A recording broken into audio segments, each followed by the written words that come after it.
बुंनो नागिरदों आरो बारा गुवारै बुंलायला सम मोनब्ला बुंगोन। दा सिबिनां रायजो राजाफोर दा आं जाय फान्डखौ होबाय बे फान्डआ 22 नं कक्लाबारि समष्टि MCLA एरिया डेभेलपमेन्ट फान्डनिफ्राय होनाय जादों। बेसेबां होनाय जादों आं बेखौ गले गले बुङाबो दहायनो बुंनानै होखाबाय, मिथिखाबाय नङा होमबा? दा ओंखायनो बे खामानिया जाहाथे मोजाङै जायो, जानायजों लोगोसेनो रायजोआनो मावनानै जुदि गुबुन खामानियाव बाहायनो सानो होनब्लाबो रायजोनि गोसो, खिन्थु खामानिखौ मोजाङै जायोबाथाय रायजोनिनो मोजां जायो। बेनिफ्राय मावग्रोनानै खामानिखौ दिन्थिग्रोनांगौ जायो। मानोना गोदोनि समाव BTC आवल' नङा, MCLA एरियायावल' नङा, MLA आवबो बिदिनो जाबाय, बर्डार एरिया फान्डफ्रावबो जाबाय। सिगांनि मानसिफ्रा थाखाखौ थगाय थगाय मावाबालासिनो जानायखायनो दानिया फुरा मावजोबनानैसो फट' दिन्थिनानैसो थाखाखौ अफिसियेलनि खामानिखौ फोजोबनानै हरनाय जायो। दा ओंखायनो बे खामानिखौ मावनानै फट' सट' दिखांना हरनो नांगोन जोङो। दा ओंखायनो बे फट'खौ हरनायनि उनाव गोबां खामानि मावनांगौ थाबावगोन।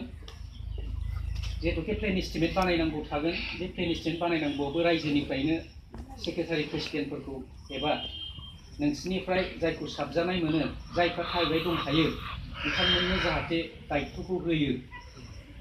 मानोना रायजोआनोथ' गासिबो थाबायनो हाया जेला, सोरबा सासे थाबायनांगोन, सोरबा सानैया थाबायनांगोन। बे थाबायग्रा मानसिखौ जोङो जेसेबां सहायनांगौ बेखौ होबाय थागोन, जेसेबां लामा दिन्थिनांगौ बेखौ दिन्थिबाय थागोन।